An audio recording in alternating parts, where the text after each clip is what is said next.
Hi everyone, Ellie here. Hope you can hear me all right. I've had a bit of trouble with my headphones, Rode mic, so just not using one today, so hopefully you can hear me. I am talking today about my time tracking exercise because I wanted to get a baseline basically about how I was actually spending my time, because I had an idea of what I was doing and I was pretty sure that the idea and the reality were quite different. So I wanted to know for sure. And I think it's an awesome exercise to do to really know for sure about how you're spending your time and some of those percentages and how it actually comes out and relates to your business and what you're doing in your business. So here's my stats. I broke it down into 6 sections. I've only got 5 fingers up. 6 sections. The first section was admin. So this for me was admin time, planning, doing my daily prioritizing, a bit of money tracking, that kind of stuff. And I did about 21 and a half hours last week. And so admin was an hour and a half over the week, which was 7%. Not too bad. Here or there. The second category was brainstorming and off computer work. So maybe writing notes, doing a bit of planning, content writing, or, just kind of getting that stuff out of my head. And that was an hour over the week. I don't know if that's enough or not, but it is what it is. That was 5% of my week. The third category was client work and meetings. So this was 5.5 hours over the week, 26% of my working week. And that's a quarter, that's over a day a week, which is probably where it should be. But my question for that is, what happens then if I want to increase my client intake and do a bit of a launch or get some new one-on-one clients? What's going to happen with the rest of the time? What do I need to change? What do I need to tighten up so that I can manage those new clients properly? And that's a really important question that I needed to know with this information, rather than just guessing it and feeling anxious and getting stressed, not knowing about where my time was going. This helps me make that decision much better. The fourth category was client creation. This was 7 hours out of my week.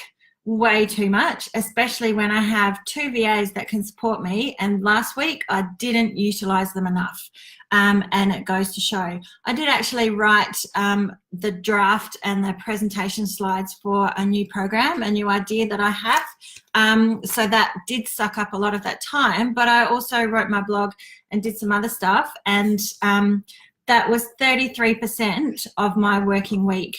Way too much. So that means to me that I need to come back to the systems that I already have in place, getting ahead with my planning, my batching, my content, and start utilizing that, especially if I want to take on new clients, because there's the difference between actually making money and just generating content. And that's, one of the things that is probably going to be the difference in my income growth over the next month. The fifth category was Facebook, 4 hours on average in total. Probably a bit more if I count a little bit of nighttime work, and that was 19%. That's 20%. So I worked 5 days last week. Friday was a pretty quiet day, but still 5 days. So that's Facebook time, a fifth of my working week, 1 whole day added up, which is an interesting stat to notice and to know. So that again means I really need to tighten up how I spend my time on Facebook. And I've been noticing this myself, that when I'm on Facebook, I'm doing a bit of the scroll and I'm not actually engaging where I need to be. So that's a good tip for me to actually step that up and improve that, because haven't been utilizing that time very well at all. And the sixth category was non-productive time, where I was willing to admit that I was actually not doing anything and track that. And that was 2 hours, 10%. 10% of my working week, when there's only 21 and a half hours there anyway. that's a bit higher than I would like it to be. So there's a lot of decisions in there that I can make now that I have that specific information. Now that I've looked at it, I've got a baseline, I can try and improve it incrementally, not kind of go, that's terrible. There's no judgment here. It's just about making better decisions going forward and planning better so that I know what I do, so I know where to focus so I can improve. So having this information allows me to improve, allows me to be aware, you know, that process of change. Awareness is the first step. So there are a few things that I want to change about that. You know, if I want to get more VIP clients, then I need to pull back on some of that longer term content making and batch it so that it can just be distributed without me needing to be there, and it can be formatted, all that kind of stuff. So definitely lots of plans now that I have this baseline information.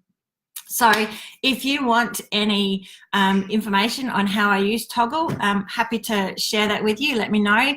If you want a review on your systems and where you can hone some of that time and review some of that information, let me know. I do a free systems audit as well.